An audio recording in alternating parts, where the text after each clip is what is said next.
The massive ships appeared in Earth's sky without warning. They were bigger than mountains, black as space itself, and they moved with the slow certainty of death. Commander HFY stood on the bridge of his flagship, looking down at the blue and green world below. His forearms moved across the control panels with practiced ease. His large black eyes showed no emotion as he studied the data streaming across his screens. "Status report," he said in his clicking language. "Scanning complete." "Commander," replied his second officer, Veltar. "Population approximately 8 billion. Bipedal mammals, tool users. Technology level is primitive as expected." HFY nodded his elongated head. This was going to be easy. The Caithmore had done this operation hundreds of times across dozens of worlds. Find a primitive species. Take the strongest ones. Break their will. Turn them into workers for the great mines and factories of the hegemony. These humans looked perfect for the job.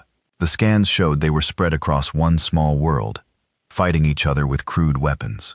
They had no space travel beyond their own moon, no energy shields, no plasma weapons, just simple metal projectiles and chemical explosives.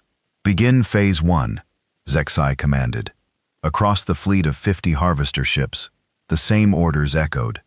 Thousands of Cathy soldiers prepared their equipment. Neural suppression collars were loaded into transport pods. Capture nets were tested and armed. Everything had to be perfect for a clean harvest. The Caithmore had learned long ago that quick, overwhelming force was the key to successful slave gathering. Hit hard, hit fast, and break their spirit before they could organize resistance. Most species surrendered within hours once they saw the futility of fighting back. "Deployment zones selected," reported the tactical officer. "Major population centers identified: New York, London, Tokyo, Moscow, Beijing. Capturing these areas will net us approximately 50 million specimens." HFY felt satisfaction ripple through his chest plates. 50 million slaves would be more than enough to meet their quota. The mining operations on Kepler 442b needed fresh workers, and humans looked strong enough to last several years before wearing out. "Begin descent," he ordered. The first wave of harvester pods broke away from the main ships.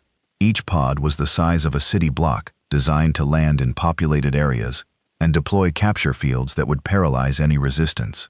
The neural suppression technology had never failed. Once the collars were attached, the specimens became docile and obedient. HFY watched his screens as the pods descended through Earth's atmosphere. Everything looked normal. The humans below seemed unaware of what was coming. Their primitive communications networks were already being jammed by HFY technology. The first pod landed in what the humans called Central Park in New York City. Immediately, the suppression field activated, sending waves of neural static across several city blocks. Capture teams poured out of the pod, each soldier equipped with collars and stunning weapons. But something was wrong. Commander Beltar's voice carried a note of confusion. "The neural suppression is not working properly." HFY's eyes narrowed as he studied the feeds from the capture teams. The humans were not falling unconscious as they should. Instead, they were running and screaming. Some were even fighting back. "Impossible," HFY muttered. "The suppression field works on all known nervous systems." On his screen, he watched a human in some kind of uniform point a crude weapon at one of his soldiers. The projectile that came from the weapon hit the Caithmore trooper's shield and penetrated it. The soldier fell to the ground, blue blood spreading across the grass. "Report," HFY barked. "Sir, their weapons are penetrating our defensive shields," came the panicked voice of the ground team leader. "These metal projectiles are not being stopped by our energy barriers." This made no sense. Caithmore shields were designed to deflect energy weapons and plasma bolts. No species they had encountered used solid projectiles as primary weapons. It was too primitive, too inefficient. More reports flooded in from other landing sites. In London, human aircraft were attacking the harvester pods with explosive weapons. In Tokyo, ground forces were using vehicles mounted with rapid-fire projectile weapons. In Moscow, something the humans called tanks were rolling toward the landing zones. "How many casualties?" HFY demanded. 43 dead, over 100 wounded," Veltar reported, his voice shaking. "Commander, they are fighting with coordination we did not expect. Their military response time is unprecedented. Zexai studied the tactical displays. The humans were not behaving like any species the Caithmore had encountered before. Most civilizations took hours or even days to organize a response to alien contact. These humans had military units engaging his forces within minutes of the first landing. "Sir," another officer called out, "we are detecting massive energy signatures from their orbital installations." "What orbital installations?" Zexai snapped. "Intelligence reported no significant space-based defenses. These appear to be weapons platforms, sir, hidden on their moon and in orbit around their planet." Suddenly, streaks of light began rising from Earth's surface. The primitive missiles looked slow and clumsy compared to Caithmore technology, but there were hundreds of them. Thousands. Evasive maneuvers. Zexai ordered. The first missile struck the harvester ship Torvex. Instead of the minor damage expected from a primitive chemical explosive, the ship's entire port section erupted in flames. The missile had been carrying some kind of nuclear warhead. "They have atomic weapons," Veltar screamed. Zexai's blood ran cold. Nuclear weapons meant these humans understood controlled fusion. That was not primitive technology. That was the foundation of galactic civilization. More missiles struck the fleet. The humans were not launching random attacks. They were targeting specific systems, hitting the ship's weakest points with surgical precision. Someone was guiding these weapons with detailed knowledge of Caithmore ship design. "Sir, we have a problem," the communications officer reported. "One of our soldiers has been captured alive. The humans are Cell. They are taking him apart." "Taking him apart?" "Yes, sir. They appear to be studying his equipment and biology in real time. They have already figured out how to operate his weapon." This was impossible. Keith technology was centuries ahead of anything these humans should understand. It took most species years of study to even begin comprehending alien technology. Zexai watched in horror as more reports came in. Human soldiers were not just defending their positions, they were advancing. Some had somehow made it aboard the grounded harvester pods and were fighting Caithmore troops in hand-to-hand combat. And they were winning. "Commander," said quietly, "what are your orders?" Zexai looked at the tactical display. In less than 3 hours, his force had gone from confident invaders to desperate defenders. 7 harvester ships were severely damaged. 3 had been completely destroyed. Casualty reports showed over 500 Cathi, dead and wounded. The humans had lost thousands, but they kept fighting. They did not break. They did not surrender. Every time his forces gained ground, more human reinforcements appeared with heavier weapons. "Sir," the sensor operator called out, "we are detecting human aircraft approaching from multiple directions. These appear to be different from their previous fighters." Zexai looked at the new contacts on his screen. These aircraft were larger, more heavily armed. As he watched, they began launching new types of missiles that seemed to adjust their course in flight, tracking his ships like living things. "Guided weapons," he whispered. "They have artificial intelligence." The first smart missile struck the harvester ship Kolmek, directly in its command center. The explosion was so powerful it could be seen from the surface. The ship broke apart and fell into Earth's ocean in burning pieces. "Commander, we must retreat," urged. "This is not going according to plan." But Zahai was staring at something else on his screens. Human ground forces had reached one of the crash sites and were pulling Caithmore technology from the wreckage. As he watched, human engineers began connecting alien power cells to their own equipment. "They are reverse engineering our technology," he said in disbelief. In real time, this was supposed to be a simple harvest operation. Take slaves from a primitive world and leave. But these humans were not primitive. They were not helpless. They were dangerous in ways the Caithmore had never encountered. "Sir, incoming transmission from the surface," the communications officer reported. "From who?" "The humans, sir. They are broadcasting on our frequencies." Zexai felt his stomach turn cold. The humans had cracked Caithmore communications in less than 4 hours. "Put it through," the voice that came through the speakers spoke. "Broken, but understandable galactic standard. Attention alien vessels. This is General Rodriguez of the United Earth Defense Force. You have attacked our world without provocation. Surrender now and we will allow you to leave. Continue this aggression and we will destroy every one of your ships." Zexai almost laughed. Surrender to primitives. It was unthinkable. But as he looked at his tactical displays, he realized the humans were not making an empty threat. They had already proven they could destroy his ships. How did they learn our language so quickly? Veltar asked. The same way they learned everything else, Zexa replied grimly. They adapt. Another wave of missiles rose from Earth's surface. This time they were moving faster and turning more sharply. The humans had improved their weapons in the few hours since the battle began. All ships prepare for emergency jump to hyperspace, Zexai ordered. Sir, we cannot abandon the ground teams, Veltar protested. Zexai closed his eyes. Standard Keith doctrine was clear. If a harvest operation failed, ground teams were expendable. But looking at these humans, he suspected his soldiers would not live long enough to be rescued anyway. Begin jump sequence, he commanded. As the surviving Kethamore ships prepared to flee Earth's system, Zexai received one final report from the surface. Human forces had captured a complete harvester pod intact, along with all its technology and several live Cathy prisoners. The primitives now had access to interstellar technology. Zexai realized with growing horror that this was not the end of the conflict. This was just the beginning. Dr. Sarah Chen had been studying marine biology when the aliens arrived. Now, 18 hours after the first attack, she found herself staring at the body of a dead alien soldier in a makeshift laboratory beneath the Pentagon. The creature was tall and thin with gray skin that felt like leather.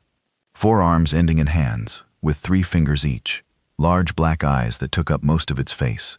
No visible ears or nose, just small slits in the skull. This is incredible, she whispered to Colonel Martinez, who stood beside her wearing full combat gear.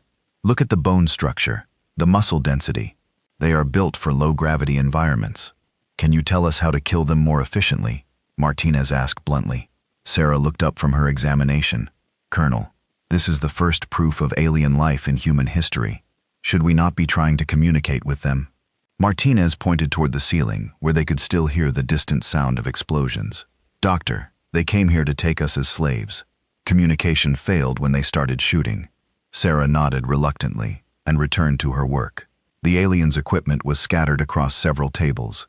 The weapon looked like a rifle, but it fired bursts of energy instead of bullets. The armor was some kind of flexible metal that could stop small arms fire, but had failed against larger caliber weapons.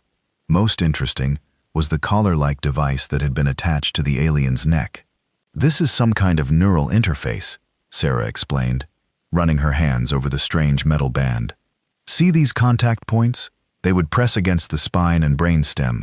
I think this is how they control their slaves. Can we use it on them? Martinez asked. I do not know. Their nervous system is completely different from ours. But, Colonel, we captured 3 of them alive upstairs. If I could examine them, Martinez shook his head. Too dangerous. The CIA boys are questioning them now. Through the walls, Sarah could hear muffled screaming. She tried not to think about what kind of questioning was happening. Doctor, Martinez said, I need to know everything about their technology.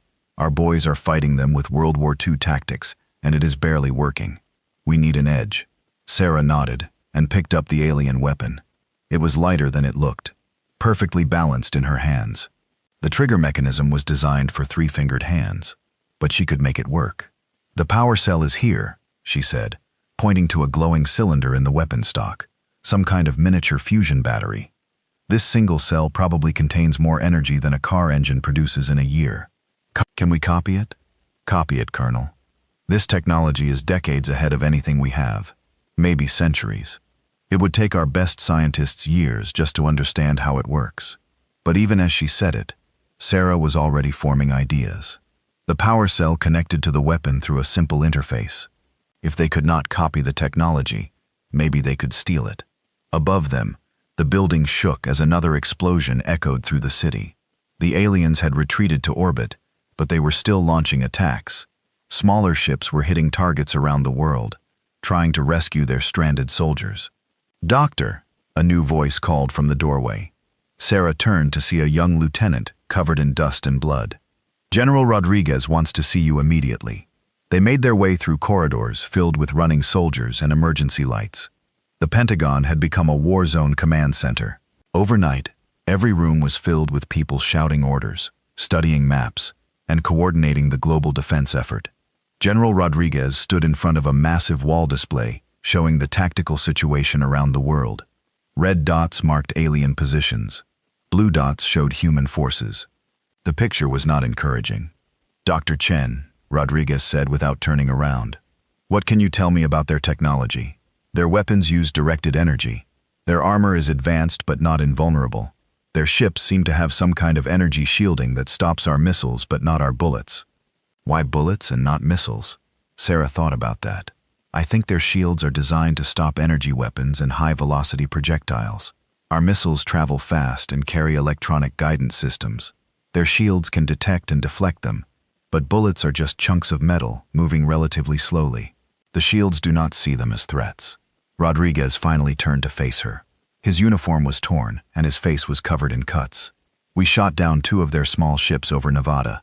Our people are taking them apart right now. How long before we can understand their technology, sir? With respect, that is not how scientific research works. This technology is completely alien. It could take decades to." Dr. Rodriguez interrupted. "We do not have decades. We have reports of more alien ships heading toward Earth. A lot more ships. We need to level the playing field, and we need to do it fast." On the wall display, new contacts were appearing at the edge of the solar system. Dozens of them. The aliens were bringing reinforcements. "There is something else," Rodriguez continued. "We intercepted some of their communications.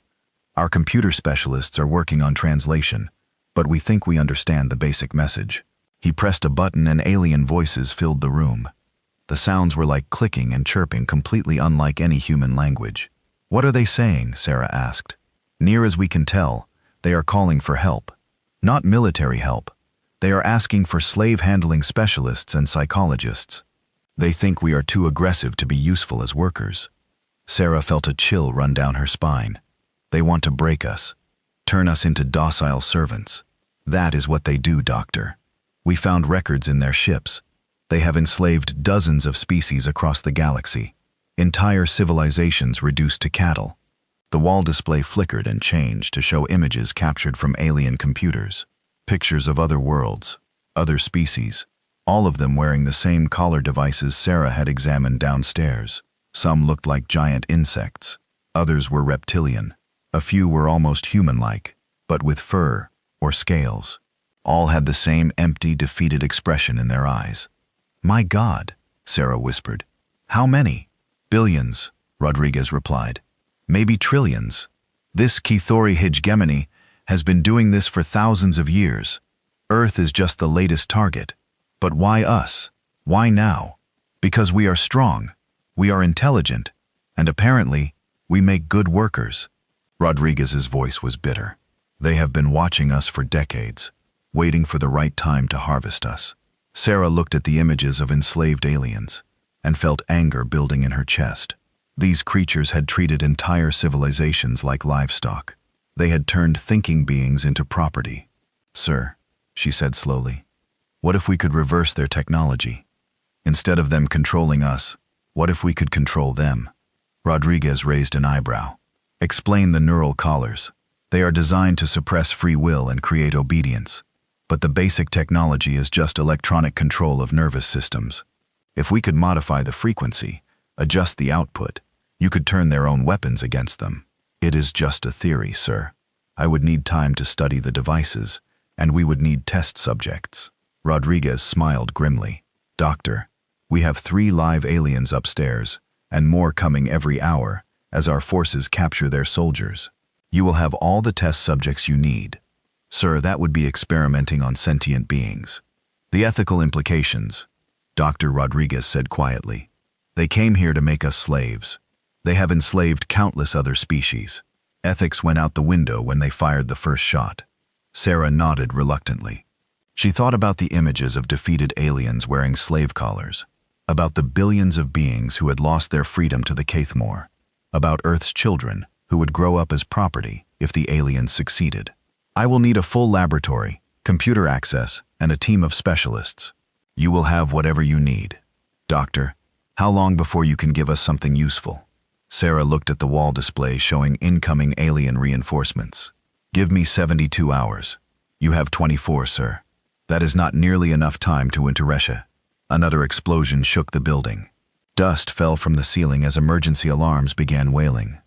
"Doctor," Rodriguez said firmly, "you have 24 hours because that is how long our computers estimate before the alien reinforcements arrive. After that, there might not be a free human left on Earth to benefit from your research." Sarah looked around the command center. Every person in the room was working desperately to save their species from slavery. She thought about her younger brother in college, her parents in California, all the people she loved who would become property of alien masters if she failed. "I understand, sir." 24 hours. As she left the command center, Sarah's mind was already racing with possibilities. The alien technology was advanced, but it was still just technology. Humans had always been good at taking things apart and putting them back together in new ways. The aliens had made a mistake coming to Earth. They had expected to find a primitive species that would break easily under pressure. Instead, they had found humans.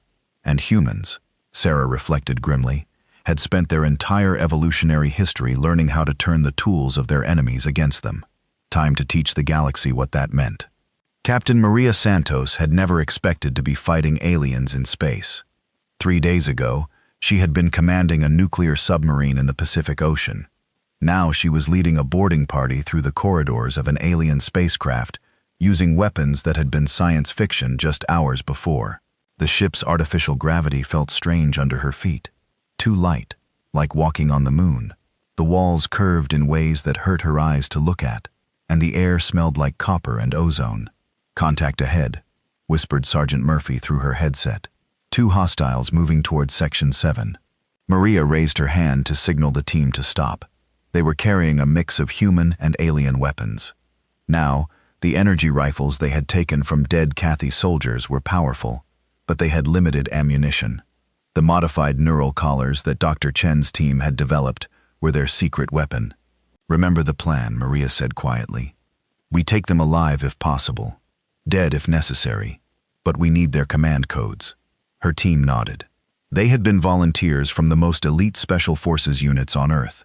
Rangers, SEALs, SAS, Spetsnaz. All of them had trained for impossible missions, but nothing had prepared them for this. The Caithmore ship had been damaged in the initial fighting and forced to land in Nevada. Instead of trying to destroy it, General Rodriguez had ordered it, captured intact. He wanted the technology, the intelligence, and most importantly, proof that humans could beat the aliens at their own game. Maria's team moved forward through the ship's twisting corridors. The design made no sense from a human perspective. Doors that opened sideways instead of up and down. Control panels mounted on the ceiling. Everything built for creatures with 4 arms and different body proportions. "Captain," came Dr. Chen's voice through the radio. "Remember that their neural structure is different from ours. The modified collars should work, but the effect might not be immediate." "Understood, Doc. How many hostiles are we looking at?" "Thermal scans show approximately 30 Caithmore still alive on the ship. Most are wounded. They have barricaded themselves in the command center." Maria smiled grimly. Barricades were something humans understood very well. Her team had explosives that could crack any door, and tactics that had been tested in urban warfare around the world. They reached the command center after 10 minutes of careful movement. The door was sealed with some kind of energy field that sparked and hummed with power. Sergeant Rodriguez, the team's demolitions expert, studied it with professional interest. "Looks like a fusion containment field," he said. "But they are using it backwards, trying to keep us out instead of keeping plasma in. Can you break it? Give me 5 minutes, and some of those alien power cells we captured." While Rodriguez worked on the door, Maria studied the tactical situation. Her team was just one of dozens that had been organized in the past 72 hours. Around the world, human forces were adapting alien technology with frightening speed.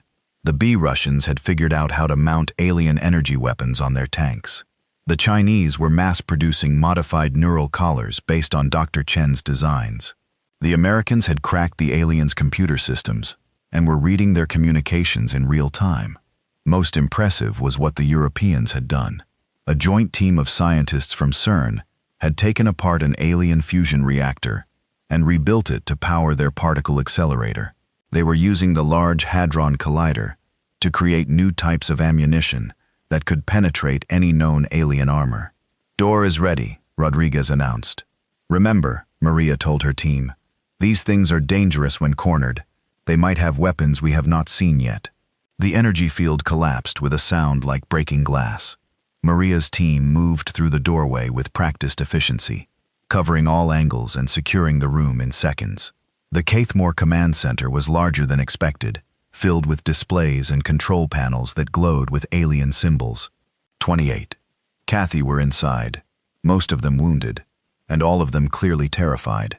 One of the aliens, wearing more elaborate armor than the others, stepped forward and began speaking in their clicking language. "Translation coming through," Dr. Chen's voice said over the radio. "He is asking for terms of surrender." Maria felt a moment of satisfaction. The mighty Kathy, who had enslaved entire civilizations, were asking to surrender to humans. "Tell him they will be treated according to the Geneva Convention," Maria replied. "But first, they need to hand over all their command codes and star charts." The alien commander's large black eyes blinked rapidly as the translation reached him. He spoke again, more urgently this time. "He is saying that their fleet will return with more ships, that resistance is futile, that we should surrender now and accept slavery, because the alternative is extinction." Maria laughed. "Tell him he has that backwards. We are not the ones who should be worried about extinction." Over the past 3 days, human forces had captured 47 alien ships. Some had been shot down, others had been boarded and taken by force. Each capture had provided more technology, more intelligence, and more proof that the Caithmore were not invincible. "Captain," Rodriguez called from one of the alien control panels. "I think I found something interesting." Maria moved to his position. The display showed a star map with hundreds of marked systems. Some were colored red, others blue, and a few were marked with special symbols. "What am I looking at?" "According to the computer, red systems are enslaved worlds. Blue systems are Caithmore colonies. The special symbols mark their main bases and staging areas." Maria studied the map with growing excitement. This was not just tactical intelligence. This was a roadmap to the entire Cathy Empire. How many enslaved worlds? Rodriguez worked with the alien computer for several minutes, his face growing pale as he read the data. "Captain, there are over 300 marked systems. Each one represents billions of enslaved beings. My God, there is more. This ship's computer has been keeping records of their operations. How many slaves they have taken from each world. How many have died in their mines and factories. How many children have been born into slavery." Maria felt anger building in her chest. The scale of the Cathy crimes was beyond anything in human history. Even the worst dictators and genocidal maniacs had never operated on this level. Are there any free worlds? Anyone fighting back? A few. Most get enslaved eventually. But Captain, there is something else, something important.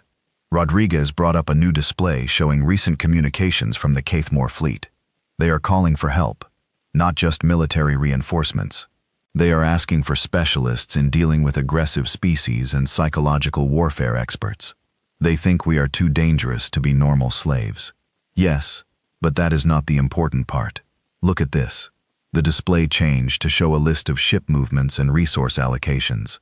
The Caithmore were pulling forces from dozens of systems to deal with the Earth situation. They are weakening their defenses everywhere else, Maria realized. If we could get this information to other enslaved worlds, they might have a chance to rebel. Captain, we could start a galactic revolution. Maria looked at the star map again, thinking about billions of enslaved beings waiting for someone to break their chains. The Caithmore had made a critical error when they attacked Earth. They had expected to find another helpless species to add to their collection. Instead, they had found humans, and humans had a long history of fighting for the freedom of others, not just themselves. Rodriguez, can you download all of this data? Already working on it, Captain, but we are going to need a way to transmit it across interstellar distances. Leave that to the eggheads back home. Our job is to secure this intelligence and get it back to command. Maria turned to the captured Cathy commander. Through the translation system, she asked him a direct question. How many more ships are coming to Earth? The alien's response was immediate and desperate. He says 500 ships, a full battle fleet. They will arrive in less than 48 hours. Tell him it does not matter. Maria replied calmly. Tell him that humans do not surrender ever. And tell him that by the time his reinforcements arrive, we will be ready for them. As her team secured the alien ship and prepared to transport their prisoners back to Earth, Maria thought about what was coming. 500 ships was a massive force, bigger than anything humanity had ever faced. But the aliens were making the same mistake they had made from the beginning. They were thinking like slavers, not warriors. They expected fear and submission. They were about to learn that humans responded to threats very differently than the other species they had conquered. Maria smiled as she looked at the star charts showing hundreds of enslaved worlds. The Caithmore thought they were bringing reinforcements to crush human resistance. What they were actually doing was delivering more ships for humans to capture, more technology for human engineers to study, and more opportunities for humanity to prove that some species were not meant to be slaves. Some species were meant to be liberators. General James Rodriguez stood in the command center of the USS Enterprise, humanity's first captured alien mother ship. Around him, human technicians worked alongside freed alien slaves to prepare for the largest military operation in Earth's history. The ship had once been called the Kulthara by its Keith crew. Now it served as the flagship of the Terran Liberation Fleet, a force that included captured alien vessels, modified human warships, and volunteer crews from a dozen of freed species. Status report, Rodriguez called out. Hyperspace generators are online, reported Commander Park, formerly of the South Korean Navy. Weapon systems are charged and ready. All fighter squadrons are prepared for launch. Rodriguez nodded and turned to the being standing beside him. Velkera had been a slave of the Caithmore for 30 years before human forces freed her from a transport ship. She was tall and blue-skinned with 6 arms, and eyes that could see across multiple light spectra. She had become his most valuable advisor. What can you tell us about the target system? Rodriguez asked. Elkara manipulated the holographic display with 4 of her hands, while making notes with the other 2. Kepler 442b is a primary slave processing world. The Caithmore bring new captives there for conditioning, before shipping them to work sites across the galaxy. How many prisoners? Approximately 50 million beings from over 100 different worlds. The facilities are heavily guarded, but the defenses are designed to keep slaves in, not invaders out. Rodriguez studied the tactical display. The Liberation Fleet consisted of 200 ships, including 60 captured Caithmore vessels that had been upgraded with human technology. It was the largest space force humanity had ever assembled, but it was still smaller than what the aliens could bring to bear if they had time to organize. That was why speed was essential. Human forces had been conducting hit-and-run attacks across Caithmore space for the past 2 weeks, freeing slaves and capturing technology. Each operation had been planned to look random, disguising the true target until it was too late for the aliens to respond. All ships report ready, announced Lieutenant Chen, Dr. Sarah Chen's younger brother, who had volunteered for space duty. We have volunteers from 43 liberated species ready to assist with prisoner transport and medical care. Rodriguez felt a moment of pride as he looked around the command center. Humans worked alongside beings that looked like giant insects, living trees, and creatures made of living crystal, all of them united by one goal: ending the Caithmore slave trade forever. Begin the operation, Rodriguez ordered. The Liberation Fleet jumped to hyperspace in perfect formation.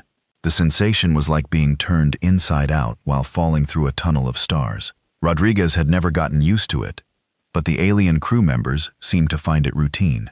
Hyperspace transit complete, reported Commander Park.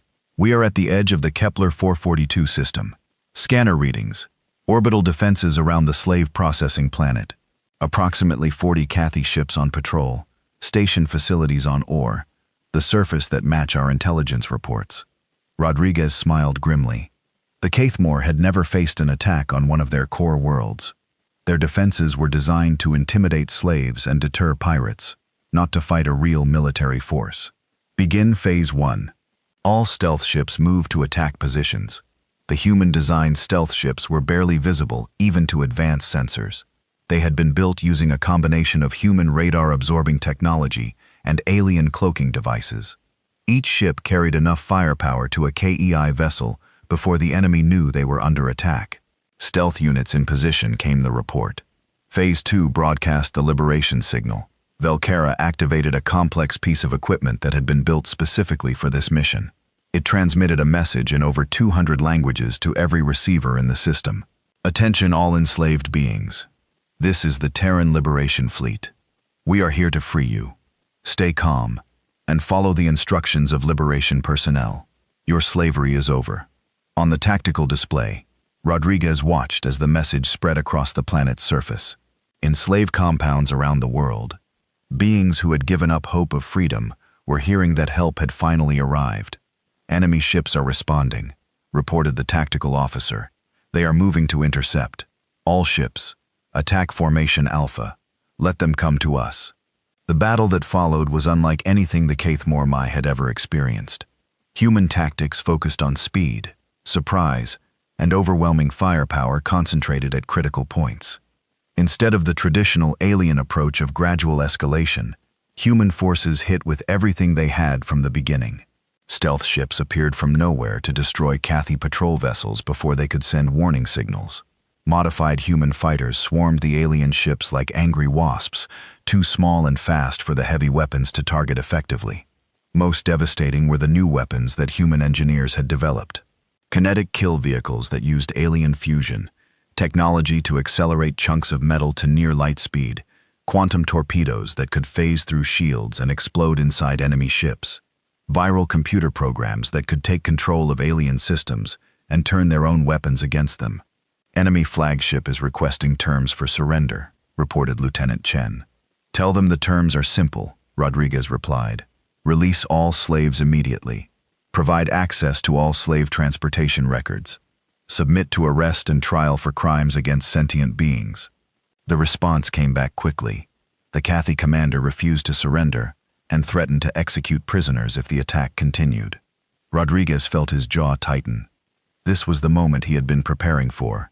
The choice between saving some slaves now or ending the slave trade forever. Velcara, can you get us through their shields? The blue-skinned alien worked with her computer interface for several minutes. Yes, General, but we will need to get very close to their command ship. Do it. The Enterprise accelerated toward the Kaithmor flagship, dodging energy beams and missile attacks. The alien ship was massive, the size of a small city, but human engineers had identified its weak points. Transporter ready, reported Commander Park. Team Alpha, prepare for boarding action. Rodriguez led the boarding party himself, along with volunteers from dozens of species. They materialized inside the Keith-Mori command ship and immediately came under fire. The fighting that followed was brutal and close quarters. Keith-Mori soldiers were dangerous opponents, but they had never faced enemies who fought with the desperation of beings whose entire species had been threatened with slavery. Bridge secured, Rodriguez reported as the last alien defender fell. Beginning data extraction, the computer systems on the Kathimore flagship contained information about slave operations across the entire galaxy. Transport schedules, facility locations, population counts, and most importantly, the locations of other slave worlds that could be liberated. General, called out Specialist Martinez from one of the computer terminals. You need to see this. Rodriguez moved to the display, which showed a list of recent communications from Keith-Mori High Command. They are pulling forces from across the galaxy to deal with us, Martinez explained. Over 2,000 ships are being redirected to hunt down the Liberation Fleet. That means 2,000 ships that are not guarding slave worlds, Rodriguez realized. Exactly, sir. If we can coordinate simultaneous uprisings on multiple worlds. Rodriguez smiled as he understood the implications. The Keith-Mori were making the same mistake that many oppressors throughout history had made. They were responding to resistance with more force, not realizing that their strength was also their weakness. Velcara, how many of the enslaved species have the technical knowledge to operate captured ships? Most of them, General. The Keithmor use slaves for technical work. Many of my people are engineers, pilots, and scientists. Then we are not just liberating prisoners. We are recruiting an army. As the Liberation Fleet secured the Kepler 442 system and began the process of freeing 50 million slaves, Rodriguez looked at the star charts showing hundreds of other worlds still under Cathy control. Each liberated world would provide more ships, more knowledge, and more volunteers for the growing resistance movement. The Cathy had built their empire on the assumption that enslaved beings would remain passive and broken. They were about to learn what happened when slaves realized they outnumbered their masters by 1,000 to 1. "All ships, prepare for hyperspace jump," Rodriguez ordered. "We have a revolution to start." Behind them, 50 million newly freed beings looked up at the stars and realized that freedom was possible. Ahead of them, hundreds of other worlds waited for liberation. The Keith Mori had created their own destruction the moment they decided to attack Earth. They had awakened a species that refused to accept slavery, not just for themselves, but for anyone. And now that species was teaching the galaxy what freedom looked like. Commander Xi stared at the tactical display in his private quarters, watching the red markers that represented defeated Cathamorei forces disappear one by one from the galactic map. In 6 months, the humans had accomplished something that no species in recorded history had ever managed. They had broken the Cathmor hegemony. His ship, the Tormecha, was one of only 12 vessels that remained from the original Earth expedition. The rest of his fleet was either destroyed, captured, or had joined the growing rebellion that was sweeping across the galaxy. "Commander," came the voice of his aide, Sub-Commander Sexile, through the door speaker. "You asked to be informed when we reached the border of hegemony space." "Enter," ZXI said wearily. Sextile stepped into the room, his 4 arms carrying data tablets, and his large black eyes showing the strain of the past months. Like all Cathy, he had been raised to believe in the absolute superiority of their species. The last 6 months had shattered that belief completely. "Status report," Zehai requested, though he dreaded hearing it. "We have lost contact with the Velhara sector. The entire Third Fleet has either been destroyed or has surrendered to human forces. The mining worlds of Gamma Serpentis have declared independence. And sir?" Kextall paused, his voice breaking. "The home system is under attack." Zahai closed his eyes. Keith Mori Prime, the homeworld of their species, was supposed to be impregnable, protected by the most advanced defenses in the galaxy, and surrounded by hundreds of warships. "If the humans had reached even there, how?" he asked quietly. "The Velkaran uprising, sir. When the humans freed them from the Kepler 442 facility, they provided detailed intelligence about our defensive networks. The liberated species know all our weaknesses because we made them build our defenses." Of course, the Cathy had used slave labor for everything, including the construction of their most secret military installations. Every enslaved engineer, every forced laborer, every broken scientist had been storing knowledge about Kethmor technology and defenses. Knowledge that was now being used against them. "What are our orders from High Command?" Zexai asked. Sexto looked uncomfortable. "There is no more High Command, sir. The ruling council was captured 3 days ago, when human forces took the capital city. The humans are putting them on trial for crimes against sentient beings. They have established something called a Galactic Justice Tribunal. Representatives from every species we ever enslaved are serving as judges." Zex High felt a chill run through his body. The humans were not just winning the war, they were completely restructuring galactic civilization. Instead of simply replacing the Cathmor as the dominant species, they were creating something entirely new, a system where all species were equal. "Sir," Kexel continued, "we are receiving a transmission from a human vessel. They are requesting permission to come aboard." "What? Why would they want to board our ship?" "I believe they want to negotiate our surrender, sir." Zexai looked around his quarters. The walls were covered with honors and decorations from successful slave raids, certificates of merit for efficient population harvesting, images of conquered worlds and broken species, all of it meaningless. "Now tell them they may come aboard." An hour later, Zehai stood in his ship's main hangar as a small human craft docked with the Tormecha. He had expected to meet human soldiers, perhaps the same brutal warriors who had devastated his forces at Earth. Instead, a single human woman emerged from the craft, accompanied by 2 beings that Zexai recognized with shock. One was Velkara, a Velkaran slave who had been processed through his facilities years ago. The other was a Thraknari, a species that the Cathori had enslaved so long ago that Zexai had never seen a free one. The human was tall and confident, wearing a uniform that combined human and alien elements. Her dark hair was streaked with gray, and her eyes held the weight of someone who had seen too much war. "Commander Zehai," she said, in perfect Kethi language. "I am Admiral Sarah Chen of the Terran Liberation Fleet." Zexhai remembered that name from intelligence reports, the human scientist who had first figured out how to reverse their neural control technology. She had been personally responsible for freeing millions of slaves. "Admiral," he replied, trying to maintain some dignity, "I suppose you are here to accept my surrender." "Actually, no," Chen said, surprising him. "I am here to offer you a choice." "I do not understand." Chen gestured to her companions. "Velkera here was enslaved by your forces for 30 years. Greyor lost his entire family to Keth Mori. Slave raids. They have every reason to hate you and your species." Zexai looked at the two former slaves, expecting to see anger and hatred in their eyes. Instead, he saw something more disturbing: pity. "But they also understand something that your species never learned," Chen continued.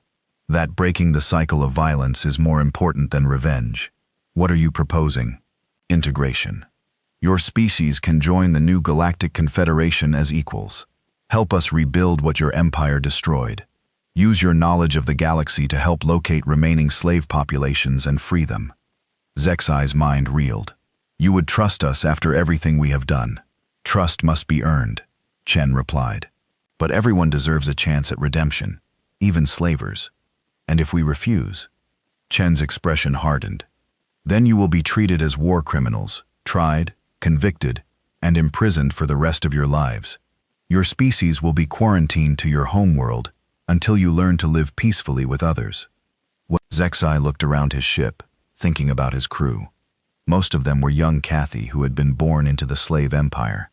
They had never known any other way of life. Did they deserve to be punished for the crimes of their ancestors? "What would integration involve?" he asked. Velkera stepped forward. "Truth and reconciliation, Commander. Your people would have to acknowledge the crimes committed against enslaved species, make reparations where possible, and commit to never engaging in slavery again. Many of your people will resist this," Greyor added in his deep, rumbling voice. "But the alternative is extinction. The liberated species outnumber the Kaith Morai by thousands to one. You cannot win through force." Zexai thought about the reports he had received over the past months. Human tactics were unlike anything the galaxy had ever seen. They did not fight to conquer or enslave. They fought to liberate, and once they freed a species, that species became part of their growing alliance. The humans had created something that the Kaithmor had never understood: willing cooperation between equals. It was more powerful than any slave empire, because it was based on choice rather than force. If I were to accept this offer," Zexai said slowly, "what would happen to my crew?" "Those who cooperate will be allowed to join the Confederation after a period of rehabilitation and education," Chen replied. "Those who do not will face trial for war crimes. The choice is individual, but it must be made freely." Zexhai activated his ship's internal communication system. "All crew, this is the commander. Report to the main assembly hall immediately." 20 minutes later, Zexhai stood before his remaining crew of 300 Kori. They looked tired and defeated, but also curious about what their leader would tell them. "We have lost," he said simply. "Our empire is gone. Our way of life is finished.